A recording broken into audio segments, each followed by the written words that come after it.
Dios les bendiga, mis hermanos. Vamos a comenzar con la oración. En esta ocasión llevo el jersey de Surinam. No voy a dar la explicación del significado que tiene para mí este pequeño país. Ya lo di en el video donde explico un poco de por qué uso los jerseys. Pero quiero hacer una acoplación, dado que ahora me tocó ponerme este jersey y que de alguna manera puede tener una analogía en lo que vamos a tocar, porque muy probablemente muchos de ustedes no se darán cuenta o no sabrán de dónde es este país y se admirarán de que pertenece al continente americano, que de hecho está en Sudamérica, porque Sudamérica siempre nos ha sonado a Brasil, Argentina, Colombia, perdón, Venezuela, Chile, Perú, Bolivia, Ecuador, etcétera, Uruguay. Y, y como que Surinam es de los, parecería como el patito feo por no ser de los nuestros, básicamente, en cuanto a hispanoamericanos, se le relega. Y esto tiene que ver mucho con lo que vamos a tocar, porque vamos a hablar de los pequeños concretamente, ¿verdad? Y cómo su ser pequeño precisamente los pone en una situación de vulnerabilidad que no siempre nosotros sabemos proteger. Vamos a comenzar con la oración que el Señor me concedió componer a raíz del bautizo de mi hijo, de mi bebé Jean-Marie, de nuestro bebé porque es mío y de mi esposa. Am, en nombre del Padre, del Hijo y del Espíritu Santo. Amén.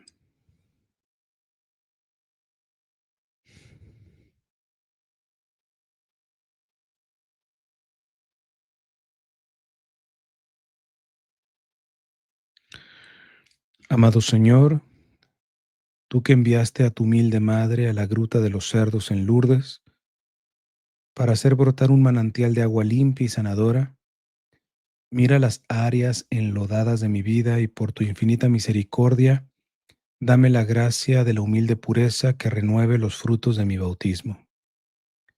No te pido simplemente pureza, sino humilde pureza, pues no quiero una pureza que me haga sentir más puro que los demás. Quiero una pureza que se asemeje a la de tu corazón manso y humilde. También te pido particularmente por quienes no reconocen las áreas enlodadas de su vida, o reconociéndolas, sea por desesperanza o por orgullo, no quieren ser purificados. Permite que el toque tierno de tu madre acaricie su corazón y abra la posibilidad de llevarlos a ti, que no te asustas de nuestras miserias ni te cansas de perdonar. Te pido perdón por todos los que por mi influencia han terminado enlodando alguna área de su vida. Dame entendimiento para saber cómo poder reparar en lo posible dicho daño y ser cauce por el cual ellos también reciban la gracia de la humilde pureza. Finalmente te pido por quienes tienen la misión de correr el riesgo de ensuciarse en las circunstancias más enlodadas con tal de llevar la esperanza de tu humilde pureza a los afectados en dichos ambientes. Que el manto puro de tu humilde madre los cubra tanto en sus éxitos como en sus fracasos ministeriales.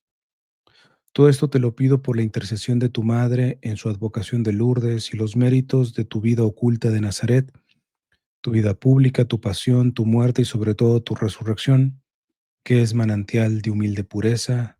Amén. En nombre del Padre, del Hijo y del Espíritu Santo. Amén. Pues bien, hermanos, vamos a entrar en materia.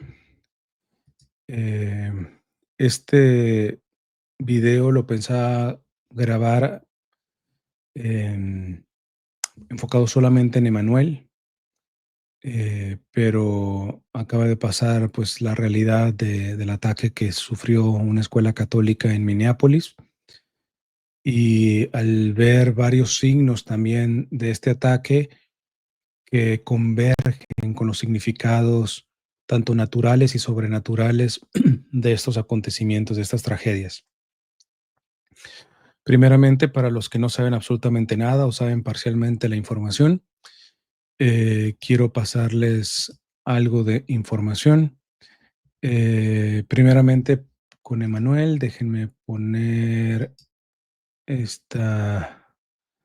Fotografía de Manuel para que lo puedan identificar.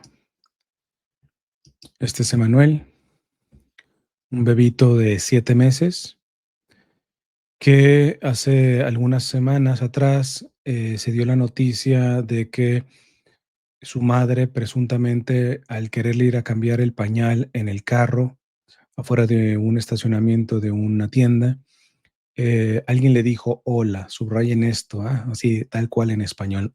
Le dijo hola y que presuntamente le golpeó, que ella no pudo identificarlo por eso, porque se desmayó y que se llevó a Emanuel. Esto a nivel personal, lo primero que me sugirió fue decirle a mi esposa de que tuviéramos cuidado en esta cuestión, que con mayor razón saliéramos juntos, ¿verdad? Solamente alguna emergencia que ella pudiera salir con el bebé, porque pues esto evidentemente, si esto fuera cierto, en teoría pudiera estarse repitiendo y pues yo creo que en todo tiempo hay que proteger a los niños, ¿verdad? Eh, el robo de niños y cantidad de actividades delictivas en contra de ellos sobran lamentablemente en nuestro mundo. Entonces, yo iba a publicar esa noticia recién salida, pero hubo algo en mí que como que sentí que me esperara. La verdad que yo ni lo entendí porque pues creo que era publicar la noticia para que pudieran rápido encontrar a Emanuel, ¿verdad? Esto particularmente a mí me pega más, siempre he sido muy afecto a los niños, en general a cualquier persona que tiene un rasgo de vulnerabilidad, pero ¿quién más que los niños, Em, pero ahora teniendo a nuestro bebé Jean-Marie, de 5 meses, poquito más pequeñito que Manuel, em, es imposible no asociar, ¿verdad? El dolor de lo que implica, en este caso, lo que era presuntamente el robo de un bebé. Entonces, pero precisamente como a los 2 días fue que la policía mencionó que los papás dejaron de colaborar con la investigación, lo cual evidentemente se tornó muy, muy dudoso. Y esto a mí me llevó a empezar a ver algunos videos en donde estuvieran los papás de Manuel dando su versión, y yo le decía a mi esposa que había cuestiones de lenguaje corporal que y me dejaban un poco incómodo, como y algunas cuestiones como que no me hacen sentido en el lenguaje corporal de los papás, que todavía hasta ese entonces todavía seguían pidiendo ayuda.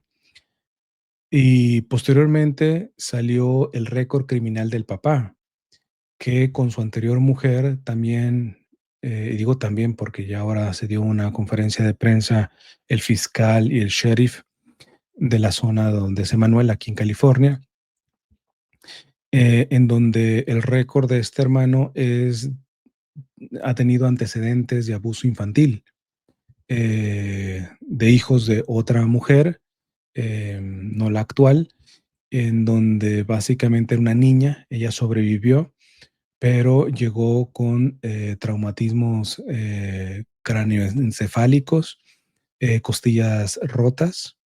Entonces, eh, y ahorita les voy a decir cómo terminó eso, porque alguien podría decir, si tiene un antecedente, ¿por qué este hombre no está en la cárcel? ¿No? En fin, hasta hace un par de días, ya un poquito más, 2, 3 días, las autoridades han arrestado a los papás de Emanuel, ¿verdad? Ese es el contexto de la noticia de Emanuel. Em, Voy a la parte del contexto de la noticia del día de hoy, que fue la de los niños en Minneapolis. Y aquí voy a poner tal cual el comunicado de la parroquia, que es además una escuela de niños. eh, Está también en el website de la escuela, está en las redes sociales, tanto de la parroquia como de la escuela de la Anunciación. Y dice así, aquí está en inglés, hice la traducción rápido por inteligencia artificial, dice lo siguiente. em, Querida familia de la parroquia y escuela de la Anunciación, estamos atravesando juntos una situación imposible en este momento. Ninguna palabra puede expresar plenamente lo que hemos pasado, lo que estamos pasando y lo que pasaremos en los próximos días y semanas. Pero lo afrontaremos juntos. Esta mañana un hombre armado comenzó a disparar desde fuera hacia el interior de nuestra iglesia durante la misa. Deben saber que en cuestión de segundos nuestro heroico personal movió a los estudiantes para que se resguardaran debajo de las bancas. La policía respondió rápidamente y evacuó a todos nuestros niños y al personal hacia un lugar seguro en cuestión de minutos, cuando ya era seguro hacerlo. Trágicamente, perdimos a dos de nuestros queridos estudiantes, que creo que es uno de 8 y uno de 10 años, antes de que la escena fuera asegurada. Varios otros niños y feligreses resultaron heridos y están siendo atendidos en hospitales de la zona, que si no me recuerdo son como unos 17 y creo que hay dos niños en estado crítico. Algunos ya han sido tratados y dados de alta. Todo el personal se encuentra físicamente a salvo y contabilizado. Por favor, eleven en oración a estas familias y a estos niños y rodeen a ellos y a cada uno de ustedes con su amor en este tiempo tan difícil. Gracias a ustedes, padres de familia de nuestra escuela, por su paciencia y apoyo al recibir a sus hijos esta mañana. Les pedimos que continúen orando por aquellos estudiantes que siguen hospitalizados. Mientras procesamos y afrontamos juntos este momento inconcebible, estaremos en contacto este fin de semana respecto a cuándo se reanudarán las clases. Los investigadores y otros equipos aún se encuentran en el campus realizando su labor esencial y esperamos que esto continúe por algún tiempo. A medida que trabajamos con numerosas agencias profesionales, enviaremos más comunicaciones sobre los servicios de apoyo que estarán disponibles para todos nosotros en un futuro próximo. En este tiempo de oscuridad, comprometámonos a ser luz para nuestros hijos, para cada uno de nosotros y para nuestra comunidad. Reconstruiremos nuestro futuro lleno de esperanza juntos. Los amamos en alianza, en comunidad en Cristo. Eh, Matthew D. DeBoer, que es el director de la escuela, y padre Dennis Seren, que es el párroco. Entonces, ese es el contexto de estos dos eventos. Ahora bien, vamos a la parte de la reflexión. Y hablo de reflexión natural y sobrenatural, porque la misma iglesia nos dice que siempre comencemos por las causas naturales, ¿no? Y es lo que voy a hacer, una reflexión primeramente a las causas naturales y después me voy a las causas sobrenaturales, que quizás sean a las que más les interese, pero que sin estas causas naturales difícilmente pueden ser discernidas en su justa medida. A ver, la primera cosa respecto a estos dos lamentables eventos, yo lo definiría bajo el maltrato infantil. ¿En qué sentido? En el caso de Manuel, tomémoslo primero. Em, Esto revela la necesidad de estar trabajando todos en la propia salud mental, especialmente si hay niños a cargo de uno. ¿Verdad? De hecho, yo le decía a mi esposa hoy algo que lo digo con temblor y temor, consciente de que me pudiera estar equivocando, consciente de que pudiera estar hablando desde las vísceras, porque realmente, sobre todo el caso de Manuel, a mi esposa y a mí nos ha dolido muchísimo. Em, pero le decía a mi esposa que yo que he defendido y he promovido la vida, eh, evidentemente las familias que son generosas en traer niños a este mundo. He citado mucho a Santa Celia, la mamá de Santa Teresita, que decía que quería tener muchos hijos para poder llevarlos al cielo. Em, Sin embargo, en esta cultura en donde la mayoría de jóvenes no quieren tener hijos, yo cuando veo este tipo de cosas, yo digo, si alguien tiene un problema serio de salud mental, la verdad que sí, yo creo que mejor decida no tener hijos, hasta no dar ciertos pasos. Nadie está totalmente sano y perfecto.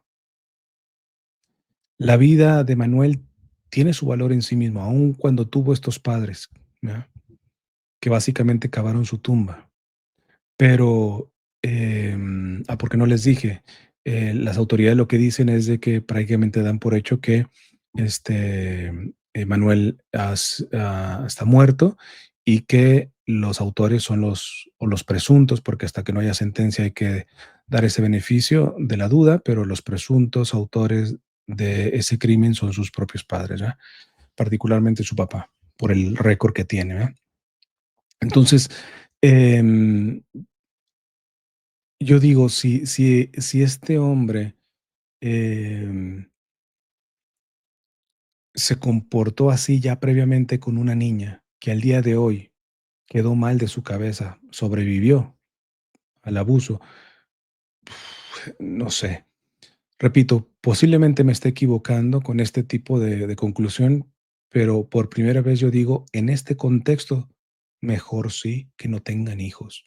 Sé que la esterilización, es inmoral, los anticonceptivos, lo que tú quieras y gustes, pero si tú de antemano sabes que tienes graves problemas de salud mental, y subrayo lo de graves problemas, yo sí diría: "No, sé responsable y no tengas hijos", porque ellos van a ser los que van a pagar los platos rotos de tu, eh, falta de salud mental, que todos tenemos áreas de salud mental que tenemos que tratar.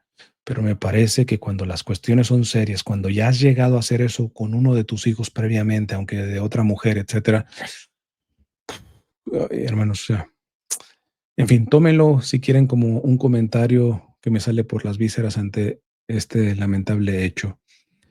Em, entonces, la cuestión del maltrato infantil, también para aquellos que estén más interesados, porque no quiero desarrollar lo que ya he desarrollado en el pasado, voy a dejar, si no se me olvida, y si se me olvida, me lo recuerdan en los comentarios, la playlist, la lista de reproducción que he denominado Algo mejor que la chancla. Esto basado en que, sobre todo en nuestra cultura hispanoamericana, le decimos educación a lo que es maltrato infantil.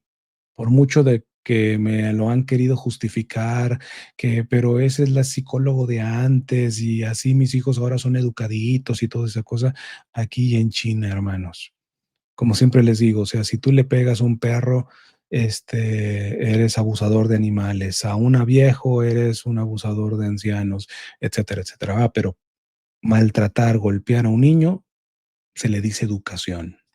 Vaya, vean ustedes a ver. Y sobre todo, nuevamente repito, cuando hoy las el desarrollo pedagógico y psicológico y neurológico da un montón de herramientas para poder educar y disciplinar a tu hijo sin tener que llegar a golpearlo o abusarlo verbalmente. En mi caso, este, la hipótesis que hago respecto a lo que muy probablemente pasaba con este señor, intentándole darle, no justificándolo, pero entenderlo de por dónde vino. O sea, a mí me cuesta mucho creer que es un sádico que tenía hijos para golpearlos.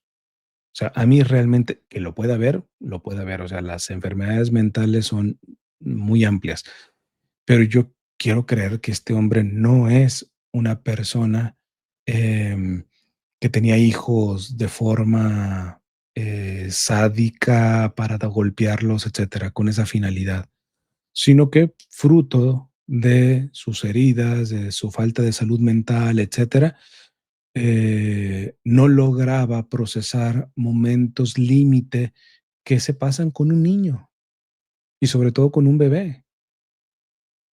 Esto lo he repetido mucho en los videos sobre el abuso infantil. No hay niños malcriados, mucho menos cuando son muy pequeñitos y bebitos. Pero no ves cómo patalea, cómo grita, cómo llora. ellos tienen un colapso nervioso, todavía no tienen ni desarrollado completamente el lóbulo prefrontal, que es el que toma decisiones de una forma más racional, crítica. Es este tremendo problema de querer que los niños sean como adultos chiquitos. No, es que me hizo perder la paciencia. No, no. El niño no te hizo perder la paciencia. Tú pediste la paciencia. Tú todavía no tienes control sobre tus propios sentimientos y emotividad. Y no lo estoy diciendo para culparte, sino precisamente para que tomemos en cuenta esto. Miren, les pongo dos ejemplos. Cuando estaba viendo la conferencia de prensa del fiscal y del sheriff, Jean-Marie, yo lo tenía abrazado, comenzó a ponerse un poco inquieto y no me dejaba escuchar. Yo personalmente experimenté estrés, pero gracias a Dios, no me estoy poniendo como ejemplo, yo creo que es obra del Espíritu Santo, me dejó claro qué es la prioridad. La prioridad es escuchar eso. Luego lo puedes escuchar en un video de YouTube en donde ciertamente estaba en vivo, pero bueno, queda grabado, lo que sea, y si no lo buscas después, ¿qué es tu prioridad del niño? Entonces puse en pausa el video y me dediqué a tratar a Jean-Marie. Entonces, yo personalmente no creo que la meta es no perder la paciencia, no sentirse frustrado en las interacciones con los niños y sobre todo entre más pequeños. No, porque todos somos seres humanos, porque todos también tenemos un nivel de paciencia, porque todos venimos arrastrando heridas, etcétera. Lo que ciertamente no es justificable es de que no las trabajes, es que seas cínico. El segundo ejemplo que les quiero poner, muchos lo habrán escuchado en la entrevista que le hice al psicólogo católico, em, que él decía que, por ejemplo, cuando su esposa empieza a perder un poco la paciencia con su niña, que ahorita la tienen en lo que le llaman los terribles 2 años, eh, precisamente para que su esposa no termine cometiendo algo que se le pase de la raya, ellos están bien en contacto y dicen, ¿sabes qué? Cambio, tú vente para acá, te tranquilizas, yo me encargo de la niña.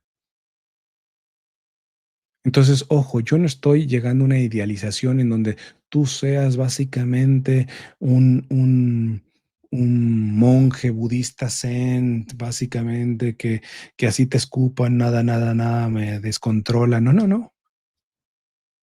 Y luego, si agregamos la cuestión temperamental, unos tenemos temperamento más que parecemos fosforitos, rápido nos encendemos, otros son más tibios, lo que tú quieras y gustes, ¿verdad? O sea, son muchos los factores. Pero mira, si tienes apertura a formarte, si te empiezas a dar cuenta de las cosas que yo he dicho, por ejemplo, en los videos de la educación a los niños, y ya mínimo te empiezas a cambiar el chip de la cabeza de decir, no, mi bebé, mi niño pequeño no son malcriados, no son manipuladores, lloran porque esa es su forma de comunicarse, lloran porque tiene una necesidad, lloran porque tienen colapsos nerviosos, porque todavía no está desarrollado su lóbulo prefrontal de forma plena.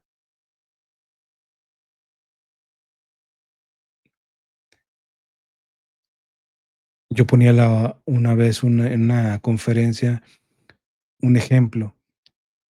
Ojalá que intentes en honestidad aplicártelo. Imagínate que tú vas caminando por la calle y de pronto alguien te empuja y te golpea fuerte por la espalda.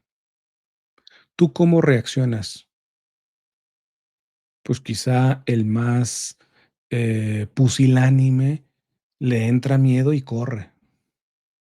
Quizá los que tenemos un carácter más fuerte te levantas y vas a responderle, a aventar al que te aventó, a golpear al que te golpeó, etcétera, etcétera. Pero luego te das cuenta que el que te golpeó era un niño que no tenía una pierna y se tropezó con sus muletas y fue a dar contra ti. ¿Sigues molesto? Si sigues molesto, revísate. Revisa tu cabeza. Revisa tu cabeza.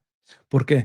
Porque generalmente la reacción depende de la interpretación de lo que le das al momento, no del, o sea, el palo, palo dado, palo quedado. El guamazo, haya sido un boxeador o un criminal o un niño sin una pierna que terminó golpeando porque se cayó, el golpe ahí te quedó, pero tú reaccionas más allá del golpe porque analiza las circunstancias. Y por eso me da tanta decepción que los videos que he sacado sobre la cuestión de la educación respetuosa de los niños, ya sin golpes, sin gritos y todo esto, lo único que vea, bueno, no voy a generalizar, con frecuencia vea a papás que justifican el chanclazo, que justifican el grito, que justifican el maltrato, porque mis papás fueron así y yo no soy un criminal. Ya vamos a hablar ahorita de esto. O sea, no es el hecho, repito, de que estemos mal, sino que queremos estar mal. Mínimo, te están dando herramientas para conseguir lo mismo o algo mejor sin tener que golpear, sin tener que gritar. Y no te interesa, hermanos, o sea, ¿qué hacemos cuando hay ese tipo de actitud? No me extraña el día de mañana que quienes no están abiertos a reformar, a cambiar, a cortar con ciertas cadenas de abuso que venimos jalando, sobre todo en Hispanoamérica, terminen haciendo algo semejante o similar a lo que terminaron haciendo los padres de Manuel. En el caso de la escuela, ¿por dónde puede haber el abuso infantil? Aquí va a ser hipotético, pero yo que he tratado ciertos temas de estos, em, sé que que hay un rango de equivocación, que me puedo equivocar, pero sé que también hay un rango bastante amplio de que esté acertando al respecto, ¿no? Y me refiero al victimario de este tiroteo en esta escuela católica. Voy a leer aquí una nota de el periódico El País. Dice, lo que se sabe de Robin Westman, el tirador de la escuela católica de Minneapolis. Kash Patel identifica al homicida de poco más de 23 años y señala que la investigación de la muerte de dos menores será tomada como un crimen de odio. Dice lo siguiente, hay un nuevo homicida para sumar a la larga lista del horror de los tiroteos escolares en los Estados Unidos. Los detalles sobre la identidad de quien ha matado a dos menores de 8 y 10 años y herido a otras 17 personas, 14 de ellas niños, en un atentado contra una escuela católica en Minneapolis, ha llegado a cuentagotas. Kash Patel, el director del FBI, ha confirmado que el sospechoso es Robin Westman, de poco más de 23 años y quien se suicidó tras el tiroteo. Las autoridades de la ciudad indican que Westman tenía dos nombres, por lo que no descartan que estuviese en medio de un proceso de cambio de género. Estamos hablando de una persona trans. Y ojo, de mí se acuerdan, van a salir todas esas líderes, incluyendo católicos de derecha, tradicionalistas, que de eso se van a agarrar y van a criminalizar a esta persona por la cuestión de la disforia de género que tiene. Y no van a ver más allá de sus narices. De mí se acuerdan, ¿eh? No soy profeta, pero se los aseguro que les voy a atinar, le voy a atinar. Brian O'Hara, el jefe de policía de Minneapolis, asegura que Westman contaba con un arsenal. El ataque se realizó con un rifle de alto poder, una escopeta y una pistola de 9 milímetros. Todas estas fueron compradas legalmente. Subrayen esto de legalidad, ¿eh? Todas esas armas fueron compradas legalmente. Westman se acercó sobre las 8:30 de la mañana a la escuela católica Annunciation y disparó contra la ventana de la iglesia del centro, que estaba llena de niños celebrando la misa diaria. Esta es la primera semana de clases de la institución fundada en 1923 y a la que acuden casi 400 menores. Westman, de acuerdo a O'Hara, no tenía un extenso historial de antecedentes criminales y de acuerdo a las primeras indagaciones se cree que actuó solo.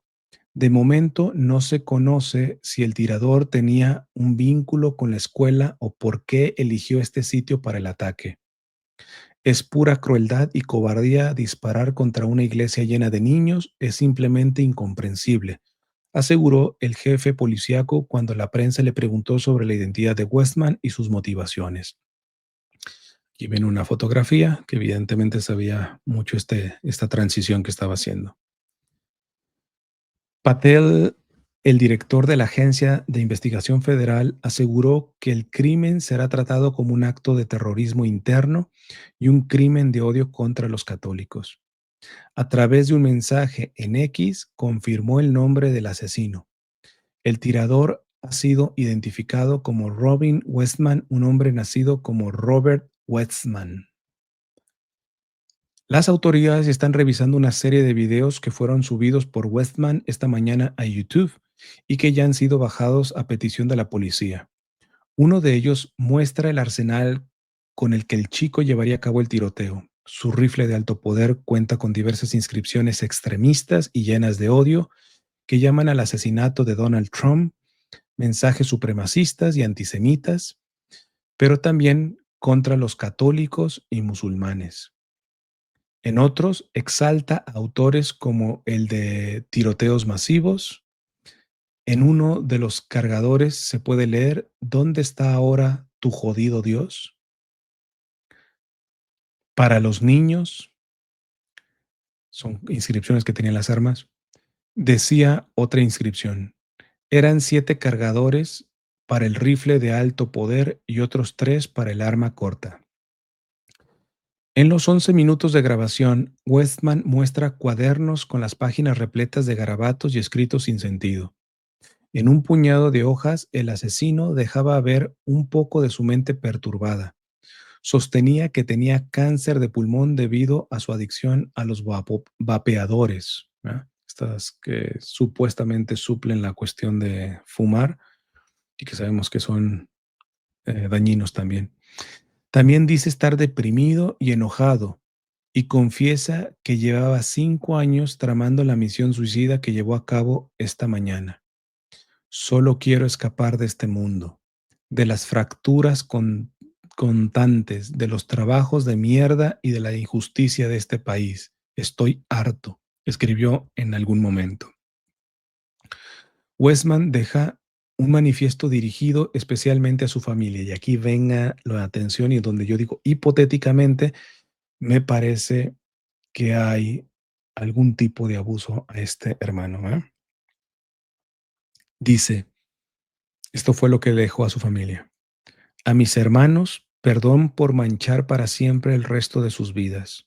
Sus carreras, vidas, relaciones saltarán por los aires. Escribía, una disculpa por no haber salido como ustedes querían. Esto ya está diciendo que familiarmente le reclamaban a él. Una disculpa por no haber salido como ustedes querían.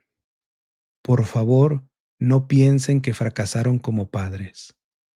Esto intuye que sus padres le decían que al verlo con esta cuestión quizá trans y todo esto, le reclamaban de que ellos han fracasado como padres, ¿ya? Y les dice, por favor, no piensen que fracasaron como padres, decía a su madre y padre.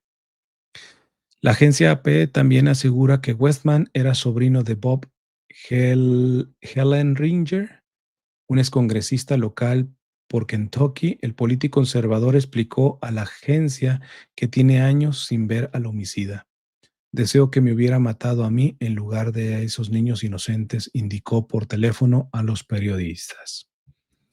Entonces, hermanos, yo creo que aquí también eh, tendríamos que ver cómo manejamos estas realidades. Decía el Papa Francisco, uno de sus principios de discernimiento, la realidad supera la idea.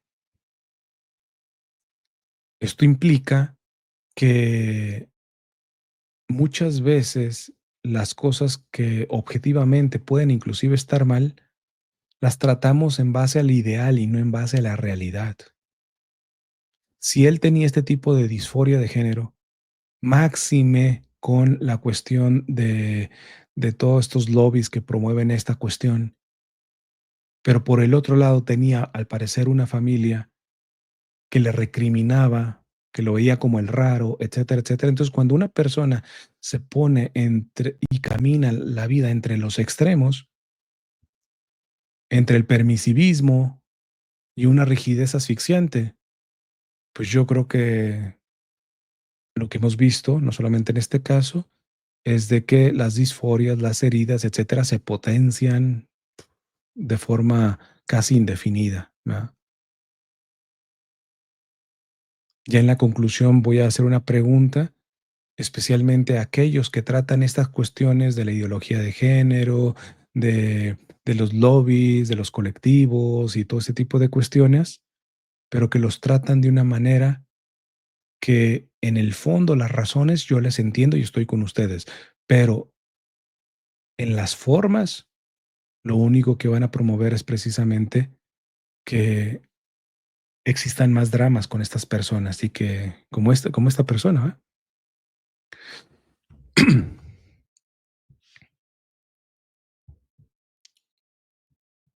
Es decir, en pocas palabras, el daño de los extremos progresistas y conservadores, ¿ah?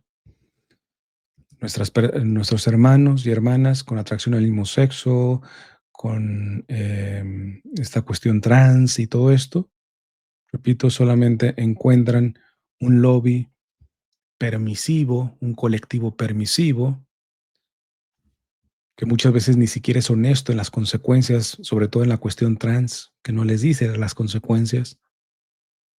Y por el otro, sobre todo un bando más conservador que se da más dentro de la propia iglesia, que se dedica simplemente a apuntar, a condenar,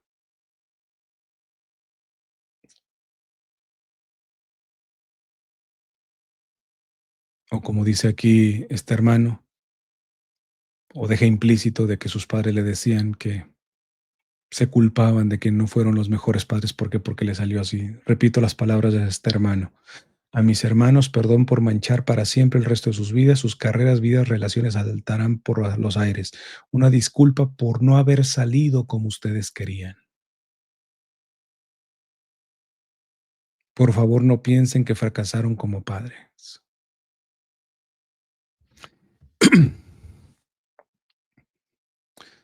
Siguiente reflexión natural. Ya vamos ahorita para la parte sobrenatural. Crisis de autoridad. Yo creo que estos dos dramas, tanto los de Manuel como la escuela de Minneapolis, denotan la profunda crisis de autoridad que tiene este país. También, prácticamente me atrevería a decir el mundo entero, pero particularmente este país. Y por crisis de autoridad, nuevamente lo sitúo precisamente en los extremos. Hay una crisis de autoridad cuando hay ausencia de autoridad. Y hay una crisis de autoridad cuando hay un abuso de autoridad. Y estas dos cosas la hemos visto en los últimos años en este país. De forma simplista, si quieren, podríamos resumir que la ausencia de autoridad se ha visto en los gobiernos demócratas y en el abuso de autoridad lo hemos visto y particularmente ahora mismo en los gobiernos republicanos. Los dos son crisis de autoridad. ¿De qué manera?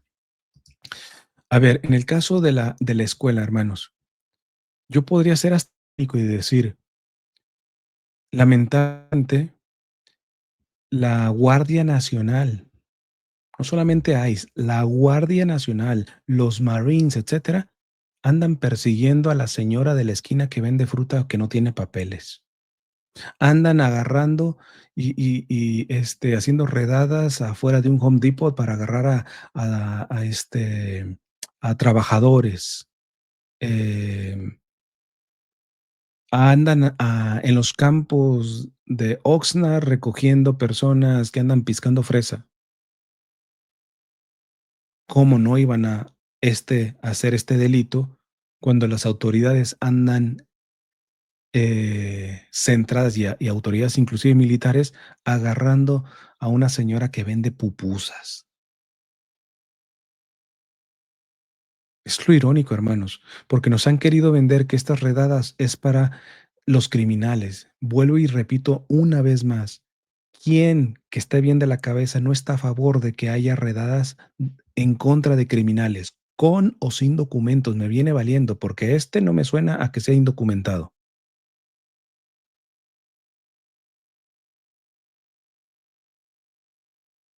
Muy probablemente, si hubiera sido un hispano, etcétera, porque están deteniendo por perfil racial, chance y hasta se libran de esta masacre, ¿va?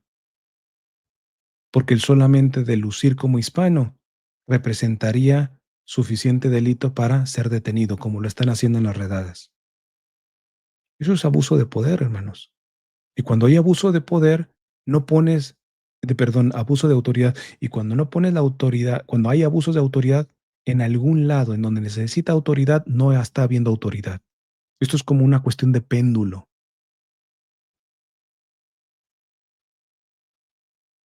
La segunda cuestión es el uso de armas, el debate de siempre aquí. Yo sí creo que evidentemente es una enmienda constitucional el que los civiles puedan tener armas, pero yo creo que desde hace mucho tiempo, y ahí están todas las balaceras que ha habido, por años, por décadas, demostrando que no hay verdaderos filtros, porque creo que tiene que la autoridad poner filtros para saber quién verdaderamente puede tener este tipo de armas. Y esos filtros no están siendo lo suficientemente eh, estrictos. Ya quisiera que pusieran ese carácter estricto que están poniendo con los migrantes de bien, que eso lo aplicaran a la hora de las armas, pero no, claro, las asociaciones del rifle y de las armas apoyan generalmente a los candidatos republicanos. Ahí hay dádivas. Está claro, yo lo he dicho, el que quiere matar a pedras te mata si es necesario, pero sabemos que evidentemente es muchísimo más fácil hacer un daño mayor cuando tienes armas y más de alto poder como tenía esta persona. Y que, les dije, recuérdense, las tenía legalmente. Hoy que está tan cacareado que las redadas es por hacer respetar la ley. Sí, violando la ley, porque arrestar por perfil racial es anticonstitucional, porque arrestar en lugares de propiedad privada sin una orden judicial es ilegal. Y lo están haciendo. Vuelvo y repito esa pregunta que vengo diciendo desde que comenzaron estas redadas crueles en contra de migrantes de bien. ¿Se vale hacer respetar la ley violando la ley? Entonces, curioso para aquellos legalistas, aquellos que no descubren el espíritu de la ley concretamente, pues informarles que este hermano, todas esas armas con las cuales cometió esta masacre eran perfectamente legales.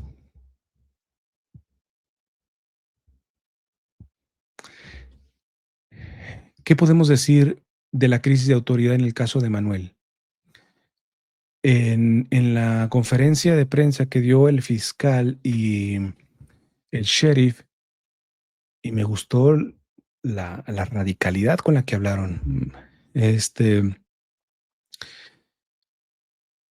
porque el fiscal dijo tal cual, que el juez que procesó al papá de Manuel por el anterior abuso a su niña, de la otra mujer,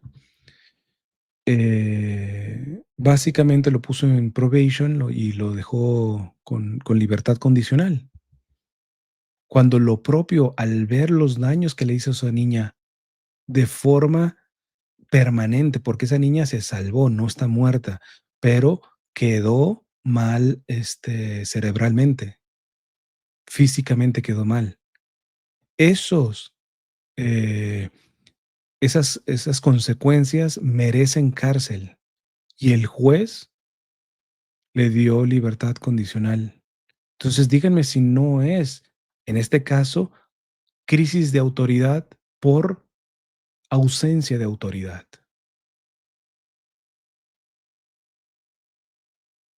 El argumento que muchas veces estos jueces dicen, y lo mencionó también el fiscal, es de que los victimarios de alguna manera han sido víctimas. Desde luego, muy probablemente el papá de Manuel ha sufrido algún tipo de abuso, muy probablemente en su infancia, que son los abusos que quedan más marcados, pero no se justifica que vaya por la vida abusando, desquitándose de alguna manera con los otros.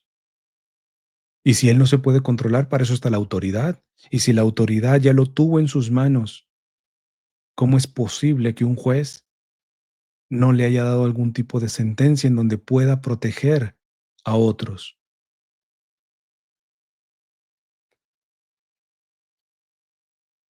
Yo particularmente creo en segundas oportunidades, hermanos, pero estas se pueden dar dentro del legítimo castigo en cuestiones graves.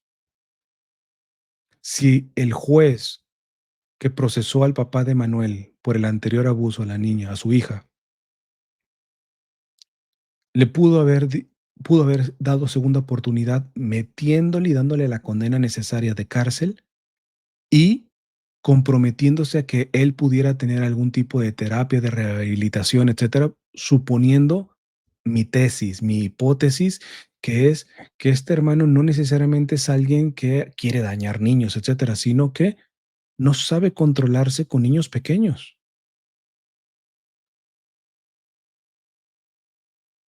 y que al perder la paciencia, pues hace barbaridad y media. Digo, a veces hasta retóricamente a nosotros nos sale ese mini criminal que llevamos dentro. ¿A poco no decimos popularmente hasta, y a veces aplicando a los niños, no, este niño es tan travieso que lo quisiera ahorcar? Digo, suena chistoso, sabemos que no es literal eso, etcétera, pero fíjate, a veces hasta en esas frases nos sale.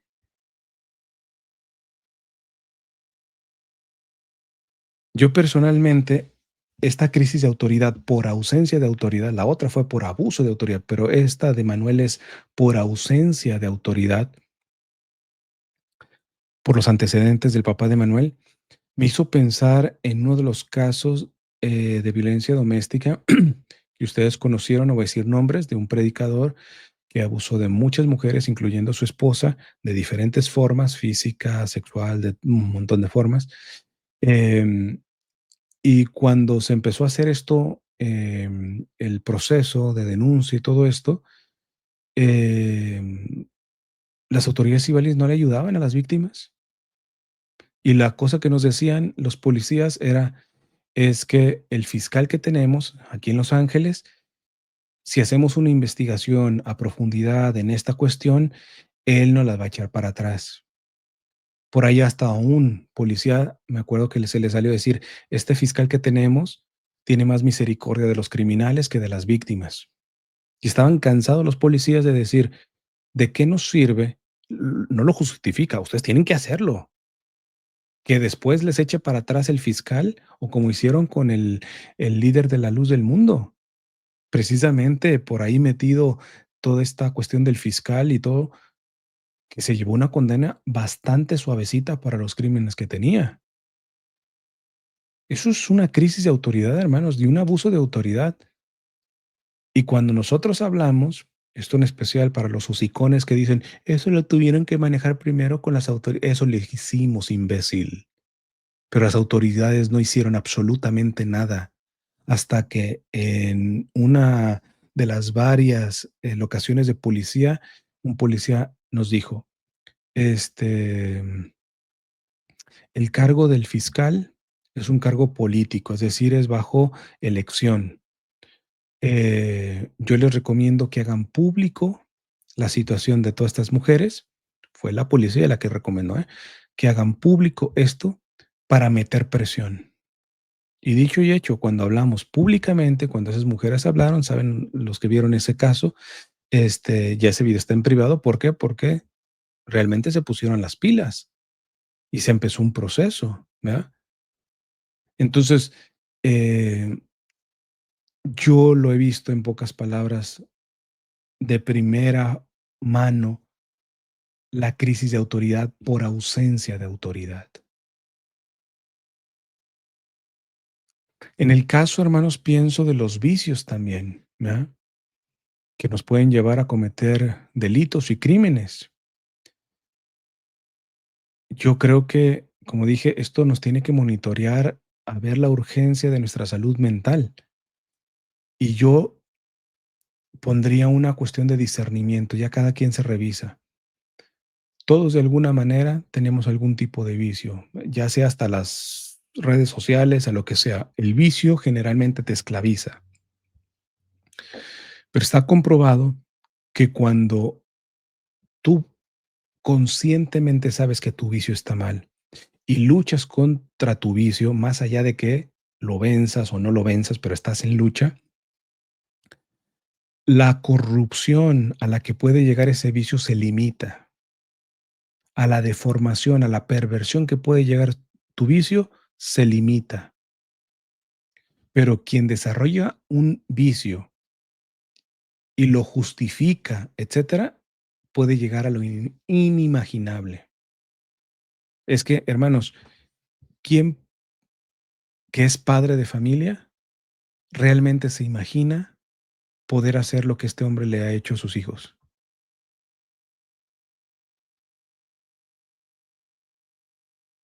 Evidentemente no puedo entrar en el interior de la persona, pero huele a que de alguna manera este hombre vivía muchas de sus heridas y sus carencias justificando. De hecho, los cargos no solamente son por asesinato de Manuel, sino por una denuncia falsa, porque es cínico, o sea, tienes que ser muy cínico para inventarte la historia que de que te lo robaron y hacer una denuncia y salir en los medios disque llorando, porque cualquiera que sabe un poco del lenguaje corporal ve que ahí no funcionaba muy bien la cosa del llanto, etcétera. O sea, hay signos de cinismo, hermanos.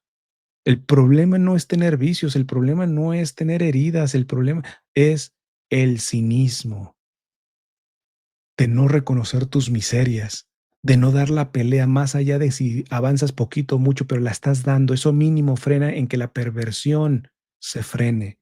Pero cuando tú justificas lo no justificable, cuando tú eres mansito con tu propia miseria, con tu propio pecado, y la justificas por acá y la justificas por allá, lo único que vas a hacer es un monstruote del cual te vas a impresionar cuando te dé la mordida.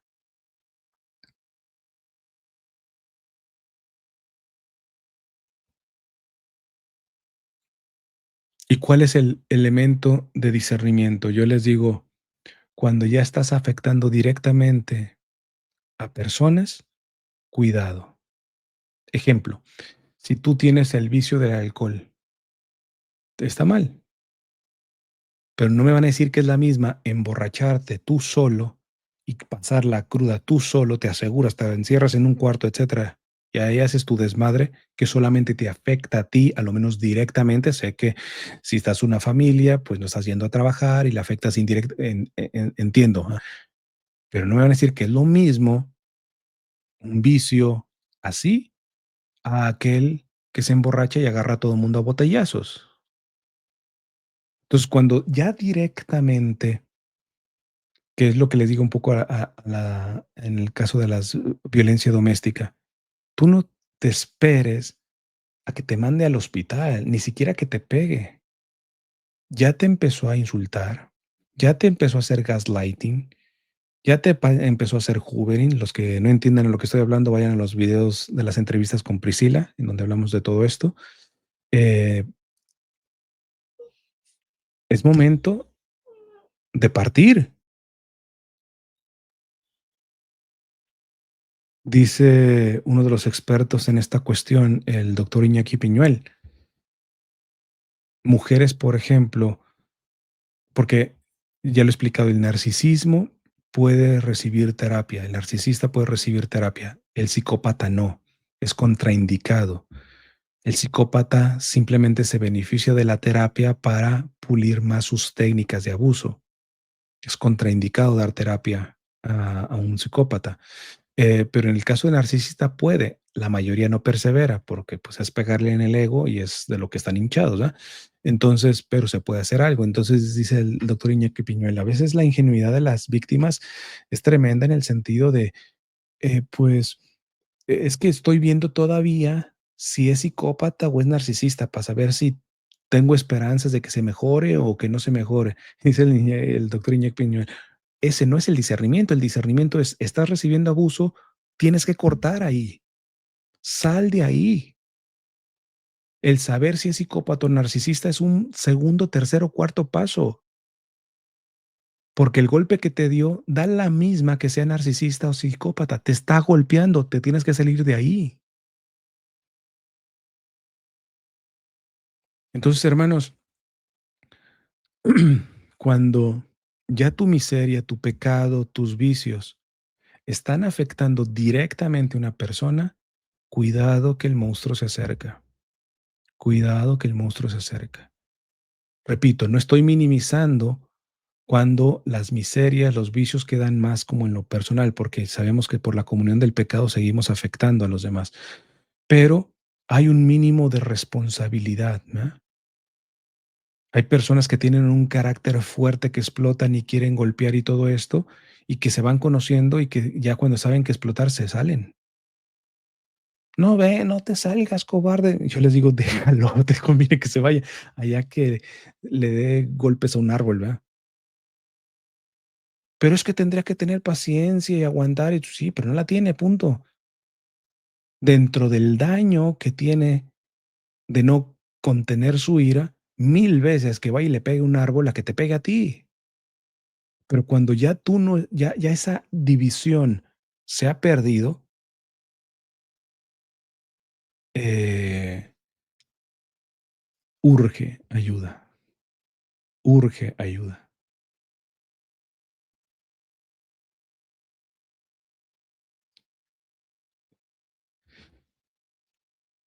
En cuanto a esta cuestión también de crisis de autoridad, tengo que mencionar la crisis de la desigualdad ante la ley que estamos viviendo.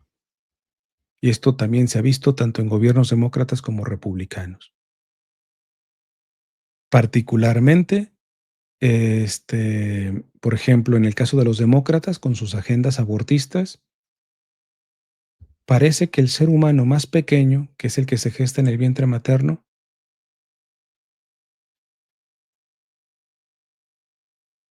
no tiene la misma dignidad del nacido, cuanto ontológicamente la tiene. Y por lo tanto tendría que aplicarse esta ley natural de la dignidad del ser humano desde la concepción. Porque hablar de cigoto, feto, bebé, niño, adolescente, joven, adulto, anciano, son simplemente etapas del mismo ser humano. Y es en el ser en donde radica la dignidad. Entonces, esto por decirles algo de los demócratas. Actualmente, ya los acabo de decir, ¿dónde está la desigualdad ante la ley? La desigualdad ante la ley está en que, eh, por ejemplo, haces redadas en contra de migrantes trabajadores de bien, que por mucho bien que han hecho, no solamente con su trabajo, comportándose bien, dando sus hijos a este país, muchas veces hasta las Fuerzas Armadas les han dado sus hijos, eh, no, han violado la ley de inmigración y vamos sobre ellos. Pero, por ejemplo, Trump al sheriff Arpaio de Arizona, que ya tenía una condena de cárcel por desacato judicial, pues nada más ni nada menos que le indulta. Y a todos los agentes que están arrestando bajo perfil racial, sin órdenes judiciales, etcétera, todo es una ilegalidad. Con ellos no hay ningún problema. Los mismos cargos que tiene Trump a nivel legal. Evidentemente, los migrantes de a pie ni remotamente van a poder pagar los abogados que han defendido a Trump ante los delitos que ya algunos se han demostrado. Entonces, esto es una gran crisis de este país, que ciertamente es un país de leyes, porque la igualdad ante la ley no la está demostrando. Ustedes, de hecho, acabo de hablar con mi amigo que está arrestado en un centro de detención, un hombre de bien, eh, a nivel familiar, a nivel de la evangelización, etcétera. Y repito, ¿por qué, por ejemplo, el predicador que ha abusado de tantas mujeres, etcétera, no han ido a arrestarlo? Él también ha estado indocumentado, ha usurpado identidad, documentos, etcétera, ha tenido violencia doméstica, todo ese tipo de cuestiones. ¿Por qué? ¿Porque es trumpista? ¿Por qué a los seguidores de Trump muchas veces parece que les pasa por un ladito la aplicación de la ley?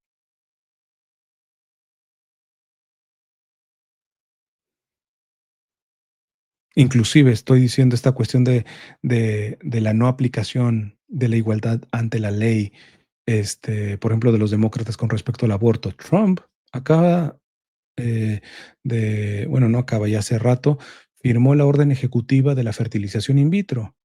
Para los que saben, es una forma inmoral de fertilizar, porque primero porque no está dentro del acto sexual propio del matrimonio, etcétera, etcétera. ¿verdad? Pero más allá de porque alguien, no, metes religión, lo que tú quieras y gustes, pero al menos más de la mitad de los seres humanos engendrados por este método inmoral de fertilización in vitro son desechados o congelados. Y todavía hay algunos cínicos que dicen que Trump es pro vida. ¿Dónde está la igualdad ante la ley? Sea el derecho positivo o el derecho natural. Paso a la reflexión sobrenatural. En el caso de Manuel, lo primero que me sonó, yo le decía a mi esposa, es el nombre, Emanuel. Ya se estarán oliendo por dónde viene la cosa. Emanuel, sobre todo citado en el Antiguo Testamento, significa Dios con nosotros. Eso significa. Fíjense cómo se escucha. Lo que le pasó a Emanuel, han asesinado a un bebito de 7 meses. Podemos decir, han asesinado al Dios con nosotros. No estoy diciendo que Emanuel sea Dios, pero en su nombre hay ahí un significado sobrenatural que yo creo que vale la pena discernir. Porque ya en el Nuevo Testamento, Emanuel no solamente es un nombre simbólico que significa Dios con nosotros, sino es la revelación de la encarnación, porque el Dios con nosotros es igual a encarnación, es decir, que la segunda persona de la Trinidad tomó en toda nuestra condición menos en el pecado, y que sin dejar de ser Dios es verdadera y plenamente hombre. De hecho, esa revelación se perpetúa, esa encarnación se perpetúa, ¿por qué? Porque cuando Jesús se va, dice, yo estaré con ustedes hasta el fin del mundo.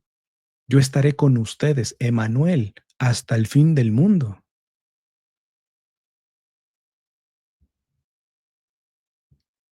Don Enrique Suárez, este obispo brasileño, en paz descanse, decía que el Señor, que es curioso que Jesucristo no vino a darnos clases sobre el sufrimiento o talleres para cómo lidiar con el sufrimiento. Se limitó a sufrir con nosotros, Emanuel, con nosotros.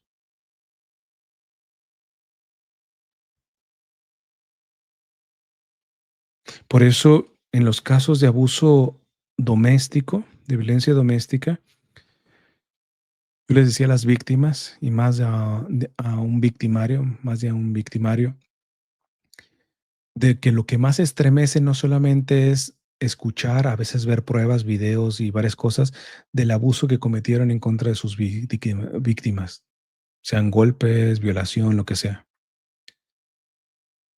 Lo que más estremece es de que Emanuel, Dios con nosotros, está particularmente, como lo dice Mateo 25, en los más sufrientes. Es decir, que el victimario que golpeó a la mujer, que me ha tocado defender, no solamente abusó de fulanita de tal, sino de Cristo mismo. que habita en el más sufriente. Es decir, la deuda no solamente la tiene contra una persona, sino contra el Dios mismo que ha querido estar con nosotros, particularmente entre los más pequeños.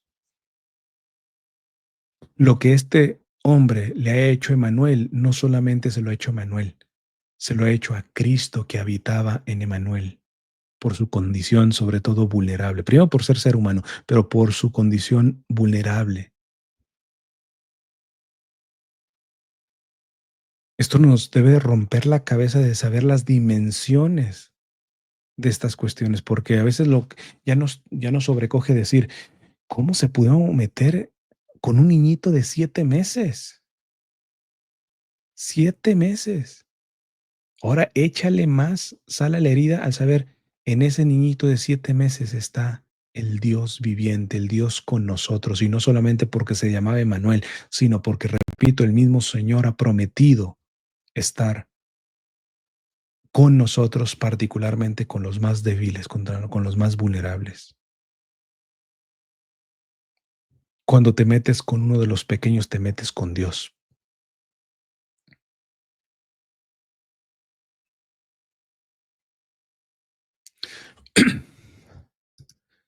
En el caso de la escuela, otra conexión. La escuela se llama anunciación. ¿Qué es la anunciación sino la encarnación? De hecho, cuando citas el primer misterio gozoso, se puede decir perfectamente, primer misterio, la anunciación del ángel a la Virgen Santísima. A mí me gusta más hablar la anunciación de la encarnación, porque ahí se da la encarnación, ahí se da el Emanuel. O sea, yo sí creo que Dios está diciendo algo con estos dos eventos. Un bebito de 7 meses, Emanuel, una escuela con niños, que es la anunciación. ¿Qué tienen en común el Dios con nosotros? La encarnación del Hijo de Dios. Honestamente, creo que es una tarea que tengo para los próximos días en mi oración personal, porque sé que aquí hay algo que Dios está diciendo fuertemente.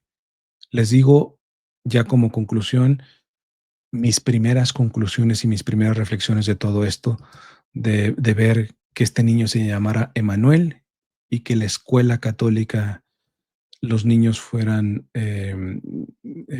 a esta escuela católica llamada la Anunciación. Primero, parafraseo a mi estimado y querido San Juan de Ávila, doctor de la Iglesia. Y digo parafraseo porque ya no me da la vida muchas veces para meterme a las fuentes, pero en esto les juro de que no es cita falsa de la inteligencia artificial, porque he hecho algunas publicaciones de esto, ¿ah? Pero no les puedo decir ahorita en qué libro concretamente, pero les firmo que esto lo ha dicho San Juan de Ávila. Parafraseo porque me he quedado con la enseñanza. San Juan de Ávila decía una cosa más o menos así: Señor, tú nos buscas como si tu vida dependiera de encontrarnos. ¿A poco no? El Señor está como Emanuel, insistiendo en estar con nosotros y nos busca, que parecería que para que Dios existiera necesita de nosotros, porque la manera de cómo nos busca parecería como que la vida de Dios depende de que nos encuentre. Y dice San Juan de Ávila, y curiosamente, irónicamente, nosotros huimos de ti como si la razón de nuestra muerte fuera ser encontrado por ti. Nosotros huimos, tú, como si tu razón de vivir, Dios, eres tú mismo, pero nos buscas como si tu razón de vivir fuera encontrarnos y nosotros huimos de ti como si la razón de nuestra muerte fuera dejarnos encontrar por ti, lo cual es totalmente imbécil de nuestra parte.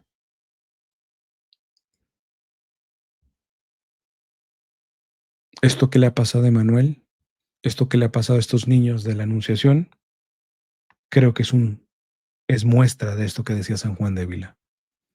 Somos tan imbéciles que le huimos al que es la vida y al que viene a darnos la vida. Y le huimos como si más bien nos viene a traer la muerte. ¿Qué frutos puede haber en aquellos que de alguna manera directa o indirectamente huimos de aquel que es la vida? Frutos de muerte.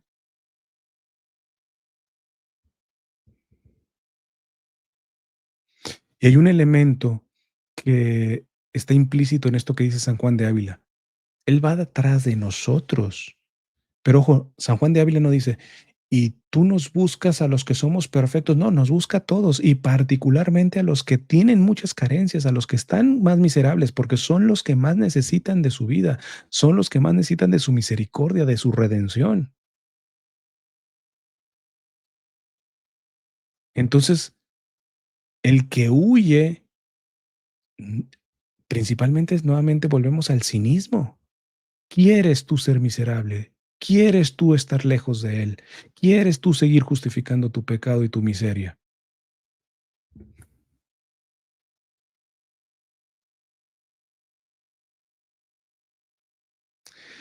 Segunda conclusión. El Papa Francisco cuando visitaba las cárceles, ya desde que era obispo allá en Argentina, decía que cuando veía las celdas llenas de criminales, la primera cosa también que decía era, estos son los empleados, no son los jefes de arriba. ¿Eh? Mi esposo y yo recientemente hemos visto algunos documentales en aeropuertos, de aeropuertos en donde los encuentran con droga, en las maletas o hasta en el estómago con cápsulas y todo esto. Y yo le decía a mi esposa, me da tanta lástima porque casi el 99.9% son mulas, lo que le llaman, ¿no? O sea, son personas que están necesitadas de dinero o quieren hacer dinero fácil, etcétera, pero los grandes, los ganones, ganones, no se van a poner en esos riesgos, ¿va? Entonces el Papa Francisco tenía un sentido de compasión con muchos de los presos que ciertamente han cometido delitos, por ejemplo, en esta cuestión del narcotráfico, pero dice, ellos no son los ganones, no son los jefes, ¿verdad? Siempre terminan pagando los otros, ¿verdad? Entonces, pero la cosa que repetía, y es a la que voy un poquito como conclusión, es que veía y pasaba por las celdas y decía, ¿por qué ellos y no yo? ¿Por qué ellos y no yo? Vámonos a ver. En el caso de Manuel, alguien podría decir que nunca va a cometer lo que este hombre hizo con Emanuel y con su otra niña? Si a mí me preguntas, ni por aquí me pasa hacer esto con nuestro bebé Jean-Marie, pero yo no puedo estar seguro de mi propia virtud, porque en el momento que yo me crea seguro de mi propia virtud, me pongo como bandeja, así abiertito, abiertito, para que el demonio haga de mí lo que quiera. Esta situación nos tiene que hacer caminar con humildad y con un santo temor de Dios. Y máxime los que son papás, porque seguro han visto que en muchas ocasiones, con lo mucho que aman a sus hijos, han reaccionado mal en un pico de límite de su paciencia. Y ya gritaron, ya pegaron, etcétera. Quizá no al nivel de este hombre, pero esto te tiene que demostrar que dentro de ti todavía hay fuerzas. Como decían los padres del desierto, hay un criminal adentro de ti. Y esto nos tiene que obligar a seguir monitoreando nuestra salud mental, nuestra salud espiritual, decirnos la verdad, no querernos encubrir en falsas virtudes.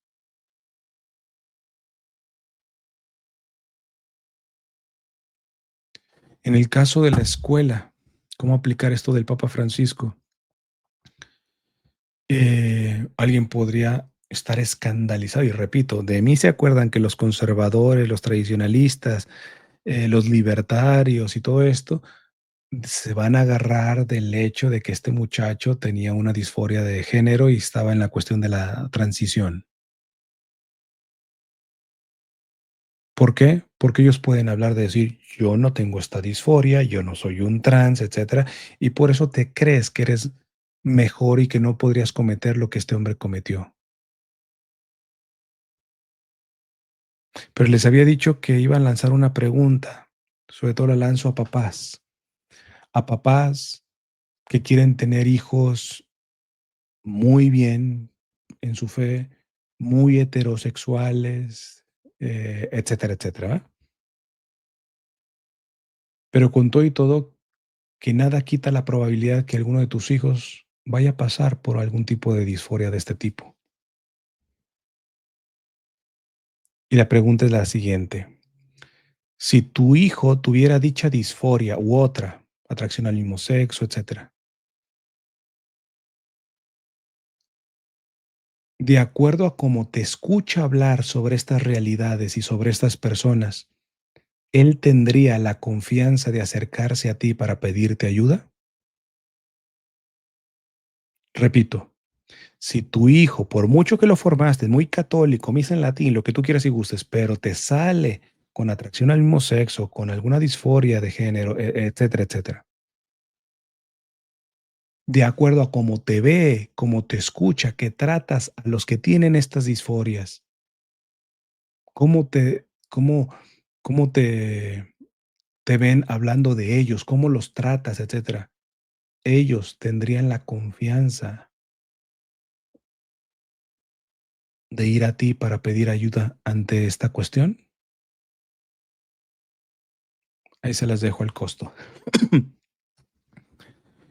Y tercera y última conclusión, cuidado con caer en una en un puritanismo. Qué bárbaro. ¿Cómo es posible que este niño de 7 meses? Qué bárbaro cómo este tiroteo en esta escuela de niños cuando estaban en la Santa Misa. Desde luego, no le podemos quitar la responsabilidad a los agresores y ojalá se haga justicia respecto a los victimarios, aunque el de la escuela pues se suicidó, ¿verdad? Pero les recuerdo que todos tenemos algo de responsabilidad en los grandes crímenes, en los grandes desastres, si a lo menos tenemos un pecado. ¿Por qué? Vuelvo a citar Reconciliatio et Penitencia de San Juan Pablo II. Abro cita. Hablar del pecado social quiere decir, ante todo, reconocer que en virtud de una solidaridad humana tan misteriosa e imperceptible como real y concreta, el pecado de cada uno repercute en cierta manera en los demás. Es esta la otra cara de aquella solidaridad que a nivel religioso se desarrolla en el misterio profundo y magnífico de la comunión de los santos, merced a la cual se ha podido decir que toda alma que se eleva, eleva al mundo. Tú puedes hacer el bien aún en lo más escondido, eso es oxígeno que se van por las venas de la iglesia y del mundo entero.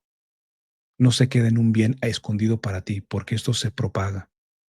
Pero dice San Juan Pablo II, a esta ley de elevación corresponde por desgracia la ley de descenso, de suerte que se puede hablar de una comunión del pecado, por el cual un alma que se abaja por el pecado abaja consigo a la iglesia y en cierto modo al mundo entero.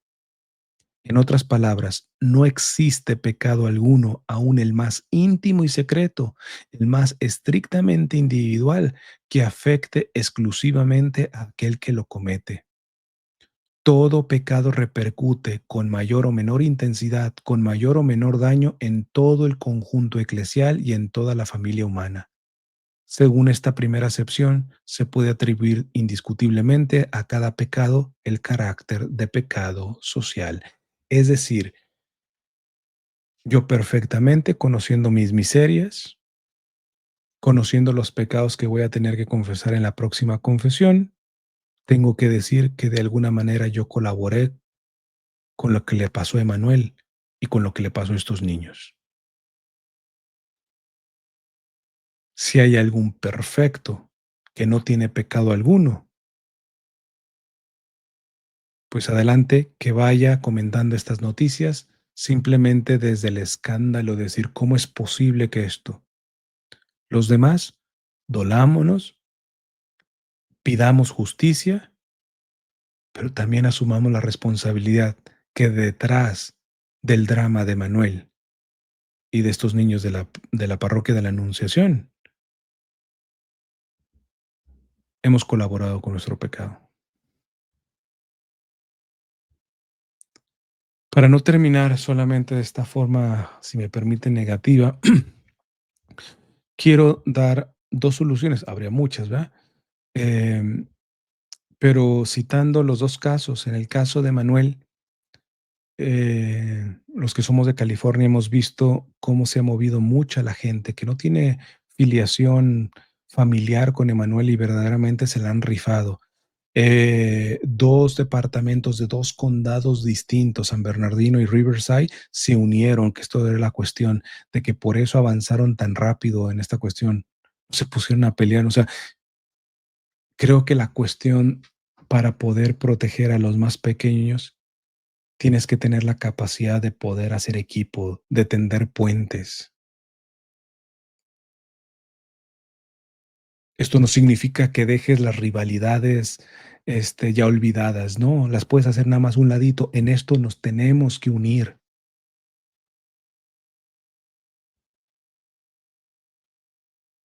Y en el caso de la escuela, déjenme les muestro,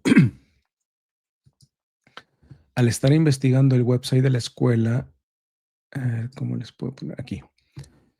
Me encuentro que la escuela tiene un programa de escuela hermana en Haití. Como ustedes saben, Haití es el país más pobre de todo el hemisferio acá. Y la he traducido con Google la página y dice así: la Iglesia de la Anunciación apoya los esfuerzos de Mission Haiti o Misión Haití Inc. para brindar educación, cuidado de ancianos y agricultura sostenible en Leogane, Haití. La Escuela Hermana de la Anunciación, Annunciation Leogani, abrió sus puertas en 1998 y es administrada por las hermanas haitianas de las compañeras de Jesús Social, perdón, de Jesús Socias de Mission Haiti Inc. Desde entonces, Misión Haití Inc. ha crecido considerablemente y tiene la suerte de poder apoyar más proyectos gestionados por las hermanas haitianas en Leogane. El pueblo de Jesús es un hogar para mujeres mayores, enfermas o abandonadas, ubicado en la misma propiedad que Annunciation Leogane. La granja Bethlehem se inauguró en 2009 y ahora complementa la alimentación de la escuela y las mujeres. Además, proporciona empleo y alimentos a la comunidad. El College Coeur de María, Corazón de María, comenzó como una escuela temporal en 2010 y ahora es una escuela secundaria permanente de 2 pisos. Desayunos de panqueques y venta de artesanías de Misión Haití Inc.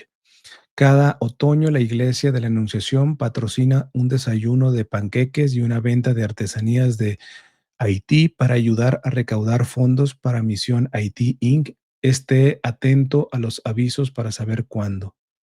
Viajes de inmersión a Haití, etcétera, etcétera. Entonces, yo creo que una clave de solución es esto, ¿no? Entender que no nos podemos quedar simplemente por los de nuestro rancho, por los nuestros. Que yo lo ponía en una publicación con otra temática, ciertamente, eh, en donde les hablaba de que es necesario defender a los nuestros, pero luego no se entiende que personas que sufren lo que han sufrido los tuyos, simplemente por querer ser tuyos, los ignoras.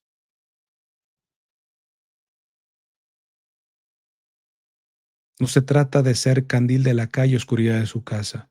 Lo que se trata es de por qué muchas veces hasta en la cuestión más ortodoxa de la creación de una familia, etcétera, continuamente se hacen una ideología de burbuja. Solamente nosotros que tenemos homeschooling, solamente nosotros que vamos a misa en latín, somos nosotros, y te viene valiendo el vecino. Lo curioso es de que tu hija, por mucho que misa en latín, se va a enamorar del tipo que es hijo de un pandillero de ahí de la cuadra.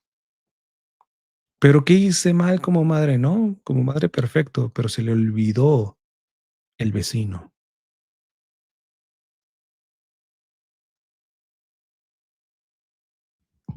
Creo que una cuestión de solución es empezar a ver más allá de tu propio rancho, de tu propio círculo. ¿Verdad? Y es interesante que esta escuela que fue atacada en este tiroteo tenga una iniciativa tan de salida, diría el Papa Francisco, como esta de Haití.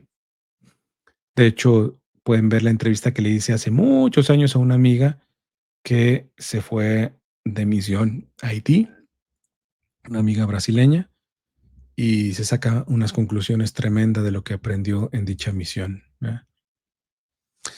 En fin, vamos a dejarlo aquí. Vamos a consagrar primeramente a las víctimas, a sus familias, pero también a los victimarios,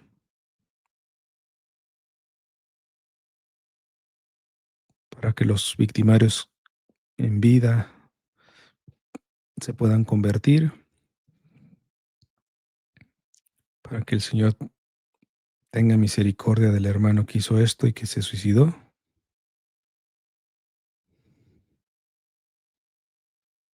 aun sabiendo que el Señor es justo también.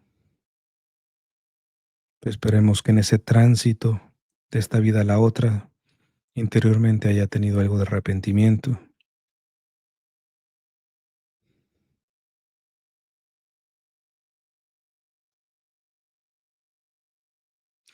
Dulce Madre, no te alejes, tu vista de nosotros no apartes, ven con nosotros a todas partes, solo nunca nos dejes. Ya que nos proteges tanto como verdadera Madre, haz que nos bendiga el Padre, el Hijo y el Espíritu Santo. Amén. Pues bien, hermanos, que Dios les bendiga y nos encomendamos sus oraciones.